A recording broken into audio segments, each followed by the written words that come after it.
बेकसूर एपिसोड 6।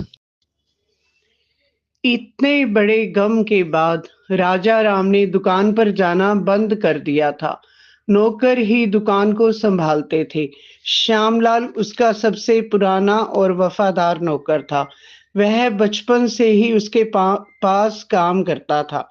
उसका अपना कोई ना था, इसलिए राजा राम ने दुकान के ऊपर ही रहने का बंदोबस्त कर दिया था।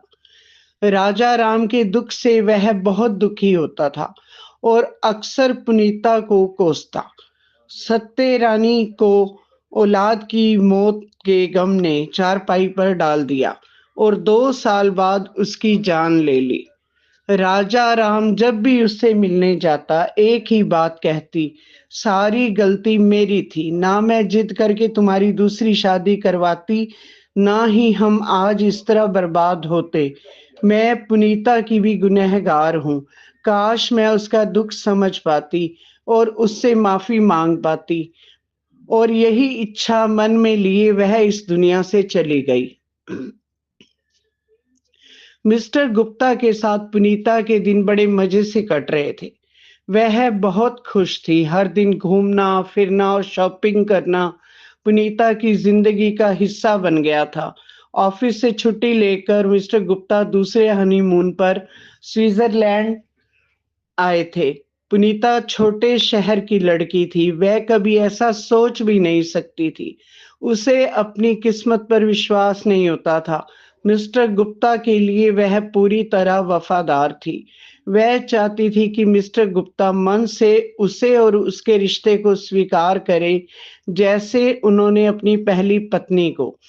8 महीने बीत गए। जिंदगी की गाड़ी अपनी पटरी पर चल रही थी। एक रात जब दोनों सो रहे थे तो अचानक से पुनीता को लगा कुछ गड़बड़ है। उसे मितली सी आने लगी। मिस्टर गुप्ता सो रहे थे। उसने उन्हें उठाना उचित नहीं समझा। सुबह उसका मन कुछ अलग संकेत दे रहा था। ऐसी स्थिति से वह पहले भी गुजर चुकी थी। रात भर बेचैनी से करवटें बदलती रही। उसने सुबह मिस्टर गुप्ता से इस बारे में बात करना उचित नहीं समझा। वह पहले डॉक्टर से मिलना चाहती थी। डॉक्टर से अपॉइंटमेंट लिया और क्लिनिक पर पहुंच गई। चेकअप के बाद डॉक्टर सुधा के होठों पर मुस्कुराहट थी। उन्होंने कहा, ताज्जुब है मिसेज गुप्ता, आपको पता कैसे नहीं चला कि आप 3 महीने से प्रेग्नेंट हैं।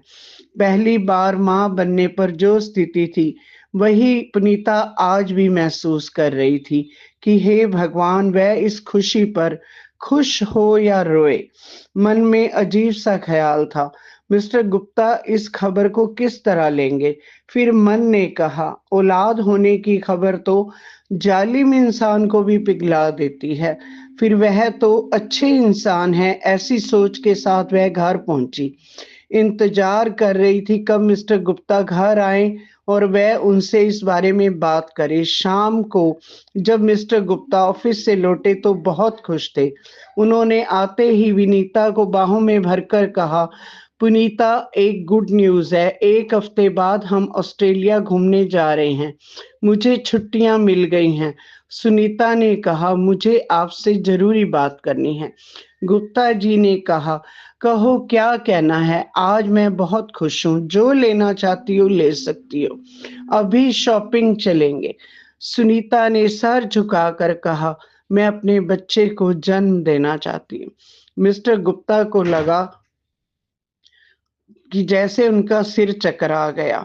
उन्होंने पुनीता से कहा, मैंने तुमसे इसलिए शादी नहीं की कि मैं फिर से इन चक्करों में पड़कर अपनी रोमांस भरी जिंदगी को बर्बाद करूं।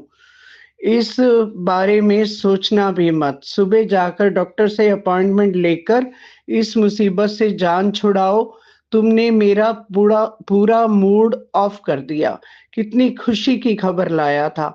खाना नहीं खाना मुझे, पर ऑफिस जाते ही तुम डॉक्टर के पास चली जाना और मुझे अब इस मुद्दे पर कोई बात नहीं करनी। मैं सोने जा रहा हूँ। उसको उसी हालत में छोड़ वह अपने कमरे में चले गए और दरवाजा अंदर से बंद कर लिया।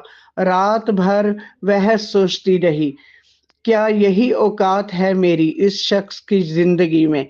मैं बीवी हूँ या उसके लिए रखैल?